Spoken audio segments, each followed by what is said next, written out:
You're listening to The Voice of Russia from London. I'm Tim Walklate, and today I'm hosting a discussion on homophobia in sport, both on the pitch and in the stands.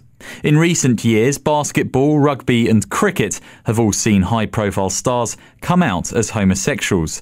But the world's most popular sport, football, currently doesn't have a single top-flight professional who's openly gay. Anton Huyssen, who plays in the Swedish third division, comes closest. In Britain, the former Norwich City and Nottingham Forest footballer Justin Fashanu revealed that he was gay in 1990, but Fashanu suffered years of discrimination and ended up committing suicide in 1998 after a 17-year-old American boy alleged that the football star had sexually assaulted him. Meanwhile, a recent National Union of Students survey has revealed that less than 40% of lesbian, gay, bisexual and transgender students who play organised sport at university are open about their sexuality with their teammates. So is progress being made in combating homophobia in sport, or is it an issue that is simply not being addressed? Today I'm joined in the studio by Andrew Warshaw, Chief Football Reporter for Inside World Football, and Chris Basiurski, Chair of the Gay Football Supporters Network, and on the phone by Tony Fenwick, Co-Chair for Schools Out and LGBT History Month. Thank you all for coming. I'd first like to ask you all very briefly, how serious a problem is homophobia in sport? Chris? Well, I think homophobia, certainly worldwide, is still a problem in society in general. But because we always look through things in a microcosm of sport, we can see it highlighted there in a much bigger way. Now, our own organisation, the Gay Football Supporters Network, was really set up as a way to help like-minded people meet each other, but we also like to provide a safe haven within the game for people to come, be out, be open, and be safe while they do so. And that's really the key. We probably wouldn't exist if homophobia didn't exist. We're there not just as a social network, but actually to make a point amongst ourselves that actually, yes, that our sexuality isn't really very important to our ability to play the game, but we need to exist to provide that safe haven. And that's why we work with the footballing authority to try and eradicate homophobia in sport and in football. And you'll note that currently, certainly in the UK, but there's no out professional male player. And it's been like that for some time. Andrew? As far as I'm concerned, to be quite honest with you, I'm not sure. Now, there's several reasons why I'm not sure. One, maybe because I'm heterosexual and therefore I don't have the experience and knowledge of those who have a greater experience of this subject than me in terms of being able to delve into exactly how big a problem it is. But I suspect, more importantly, because it's quite possible that the gay community have almost been silent, stroke gagged in terms of coming out for fear of the very thing that we've seen in racism over the last few months hitting them hard. And I'm not sure which one of those two is correct, but certainly I wouldn't be at all surprised if, given what we've had in the UK, at least on the racism side, that this subject isn't the next big subject to, forgive the pun, to come out, because I'm convinced there are hundreds, if not thousands, of the gay community, male and female, who simply haven't come out and admitted it in sport because of the fear of being persecuted. And if that's the case, it's appalling. And the NUS report that I've studied makes for quite sobering reading, actually. 37.8 people saying they're not open about their sexuality with their teammates. That really sums up what I've just said. But I guess it's also what Chris pointed out. It is a more wider societal problem. You said, you're heterosexual, but it does affect, it's everywhere, really. I'm a Watford fan. Watford, famously owned by Elton John once upon a time. And there have been homophobic chants directed at Watford fans in the past. Graham Lasseau, he's heterosexual and was subjected to quite serious homophobic chanting in the past. So it is a wider problem that seems to affect quite a lot of people. Can I add Brighton to that? Brighton Hove Albion supporters have been experiencing quite vile homophobic abuse for about 15 years now, and we've been working with the supporters club down at Brighton to see what we can do about it. But I'm quite convinced that if any of the chanting was racist of nature, clubs would have found stadiums closed down, points deducted, heavy fines imposed. But because it's on a homophobic level, the football authorities don't actually know what to do and sticking their heads in the sand about it. Given it's very interesting what Chris is saying, because Brighton, if I'm not mistaken, and again, forgive me if I am mistaken, but Brighton is one of the very strong gay communities, not just of the South, but of the whole country, and therefore maybe,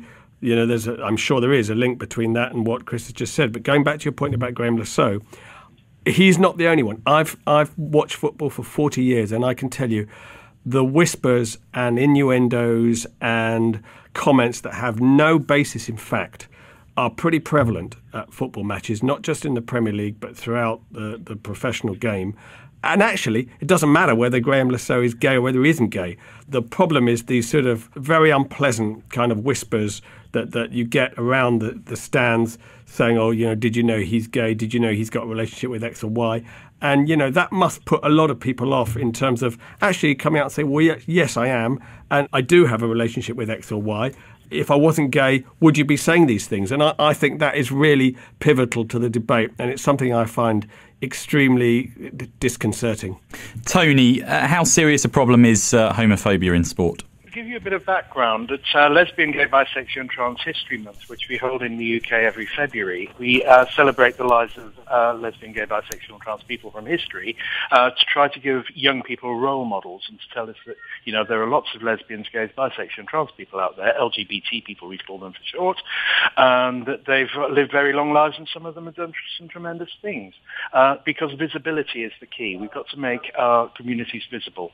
And what we do every year is we change our subject area and we talk about a different area of the curriculum to come into schools. And we focused on sport for 2 years because we knew it would take 2 years to shake the tree, if you like, and make people aware of the existence of homophobia and transphobia in sport. And my goodness, what a lot we found. First of all, at elite level, where people are performing professionally, there's pressure to stay in the closet because obviously people have publicity deals, they have advertising deals, they make a lot of money out of promoting goods. And if they came out, there could be difficulties there. Also, of course, they might be competing in countries where homosexual acts are illegal, so they've got to be very careful about that. One of the reasons that John Amici, the famous basketball player, didn't come out during his professional career was because there are states in the United States of America where he wouldn't have been able to play at the time. Then at the lower levels, of course, at the street level, I should say, you've got the pressure at schools, you've got the sledging culture, where people insult each other on the basis of, they play for the other side. You've got the changing room, locker room culture, which can be very cruel indeed, which is a haven for bullies and bullying. So at both levels and in all sports arenas, there is an enormous amount of homophobia and transphobia to conquer.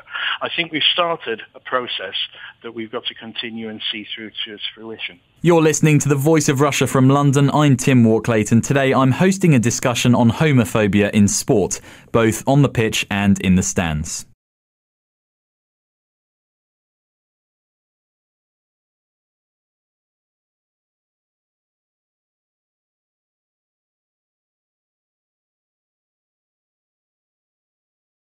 Can I ask Tony and Chris a question? Why is it that politicians freely come out and say they're gay and actually, almost perversely, gain more respect rather than less respect from the general public for doing so, but sport is totally closeted in this area? What's the reason for that? I think there's many reasons. I think one of them is particularly a misconception, certainly on the men's side, that gay men and team sports don't mix. And that's a perception that both the LGBT community has had as well as the mainstream society. My view on a professional level, from a professional game point of view, that players' careers are short. Anytime private lives become focus of media attention and people find themselves on the front cover rather than the back cover, it tends to detract in the short term from people's careers. And I don't think anybody's been willing to take that risk yet, thinking keeping their head down has been able to them to concentrate on what's their most important thing for them, and that's playing. Now, you may argue that coming out would lift a weight off the shoulders, which in the long term would make them play better. But that theory could also be completely wrong because no retired player has come out yet. I'm still waiting for somebody to write a book. It would be a bestseller, but they haven't done it yet. And I can't understand why that hasn't happened yet. Also, we're talking about, aren't we, primarily the UK.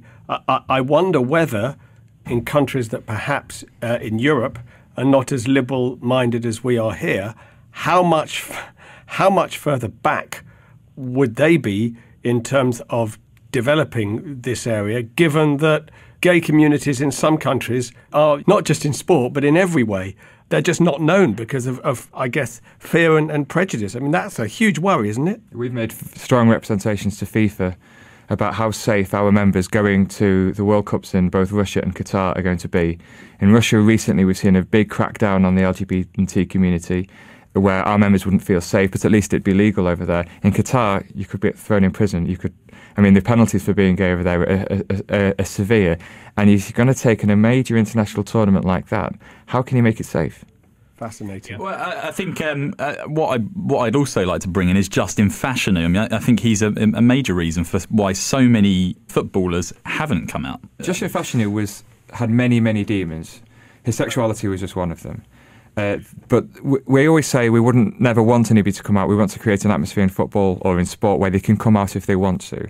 The thing with that is if somebody comes out and they're a good, positive role model, then that could take us forward a massive step. But if they seem to be having difficulties, if they're not well received, and they find themselves in the gossip columns more than on the back pages, then that's actually going to push it back. And Justin Fashanu was 25 years ago now, and sport hasn't really moved on from that and learned how to deal with it. When you mentioned politicians, it was interesting because I can remember in the 1980s when Maureen Corcoran came out as a lesbian, there was immediately kicked out of the Labour Party.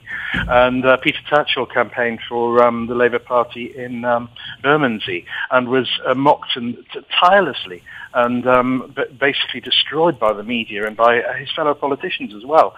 And it's only recently that, politics has become a safe haven for people to come out. And I think visibility is the key. When the first professional footballer does come out, it'll be all over the front pages. It'll be a big brouhaha. But then once other people start to come in behind him and come out of the closet as well, they will become visible and football will become a safer arena. But I'm also reminded, of course, that one of the things that we did when we were campaigning about sports and dealing with the Football Association, a lot of people were saying, why can't we get rid of homophobia in football the way we got rid of racism?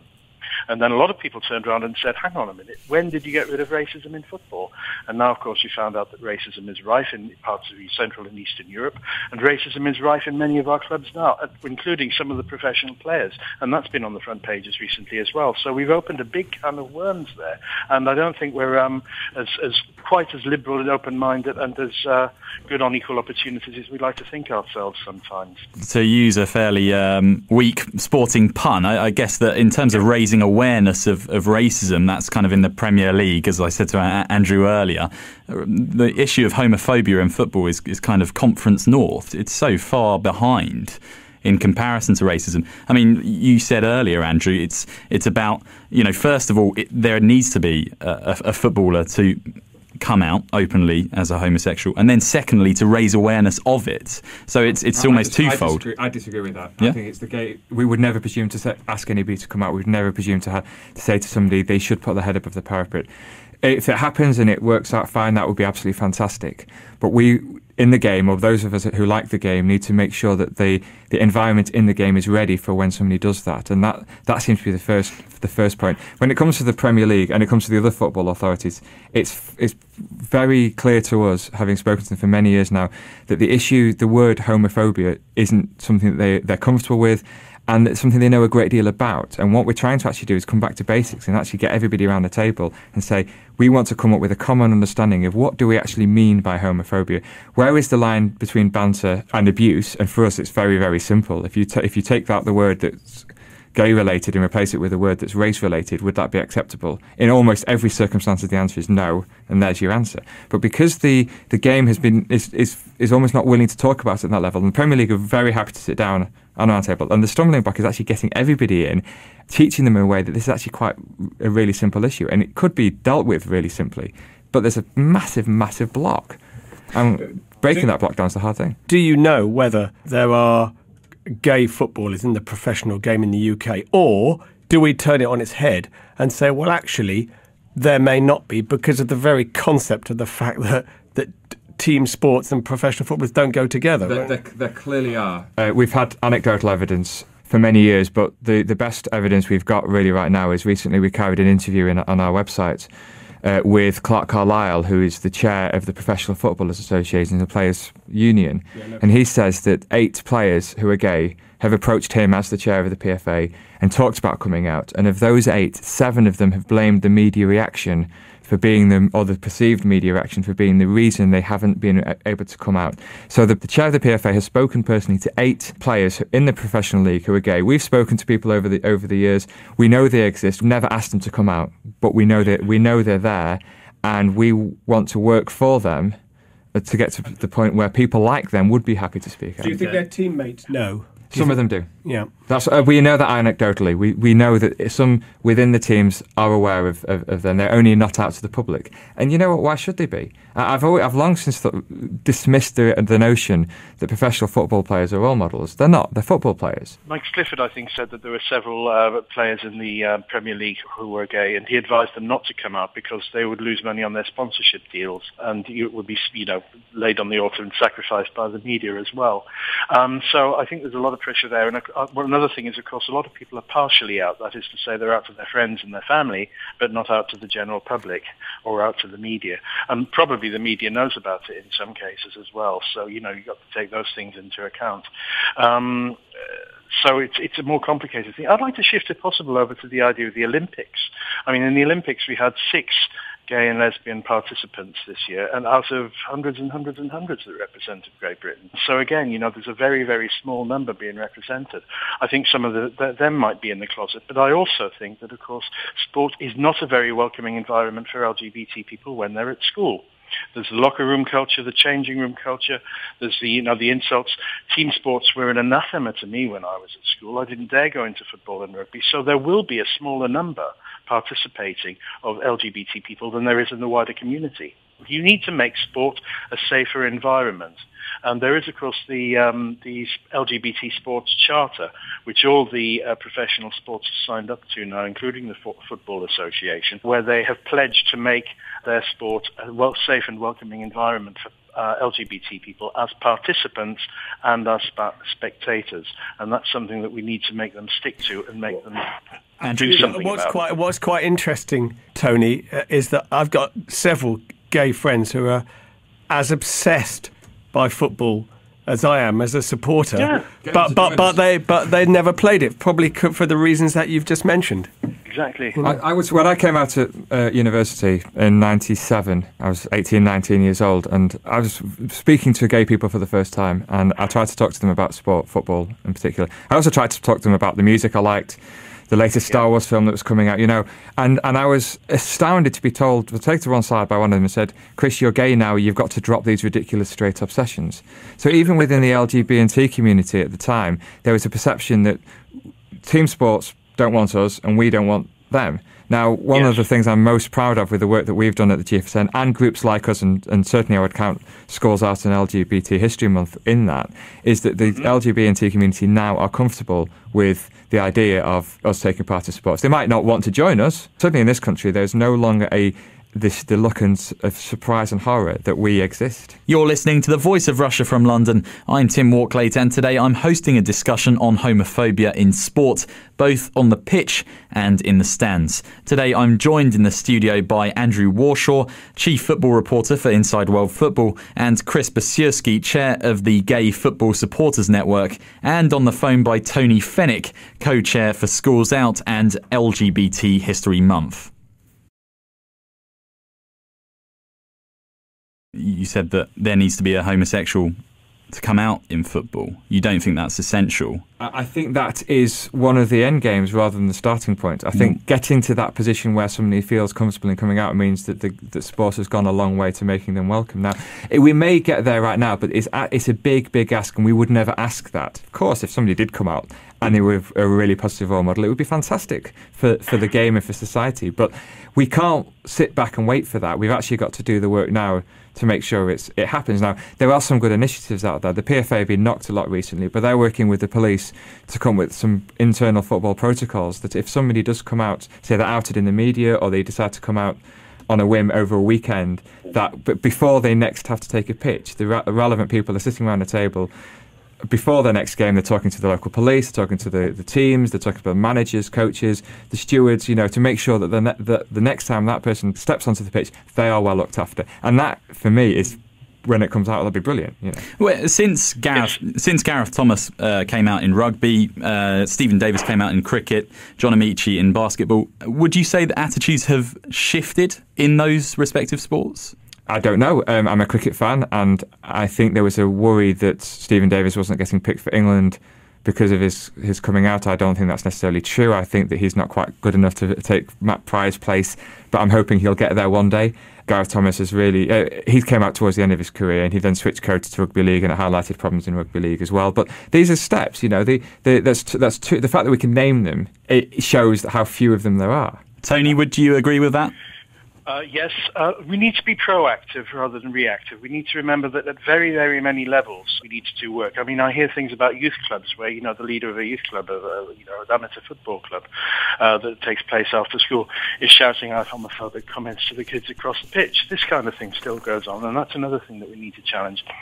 As I say, we campaigned on sport for 2 years, and with certain sports, particularly rugby union, and rugby league, and with cricket, we found that we were knocking at an open door. We've had our last 2 pre-launches at the Oval Cricket Ground and at Twickenham, respectively. And we have had a lot of support, including Sheffield Eagles running around and having a game, which unfortunately they lost, I have to concede, wearing our uniforms with homophobia tackled it and the Schools Out logo on their shirts. So there's been a lot of support there and a lot of proactive work, but we need to get it to work right across the board. Can I move one thing on, which is we're talking an awful lot about gay men coming out and gay men coming out and so on and so forth. We've also got an issue. There are very, very few women, sportswomen, coming out as lesbian in the sports arena, even though we know that there must be quite a large number of them. So there's obviously pressure coming from there as well. And again, I think this might come from the possibility of losing sponsorship deals, possibly losing places on teams and so on and so forth. Ian Roberts was the rugby player in Australia. He found his endorsements going up when he came out, and he became... that it really showed for him. On the women's game, it's actually a good point. That what we're finding is that it's a slightly different angle. If gay men in team sports weren't expected to mix, there's a perception in if you're a woman involved in team sports, then you're more likely to be a lesbian, and so there's a different emphasis going on there, which is of course as much a myth as it is the other way around.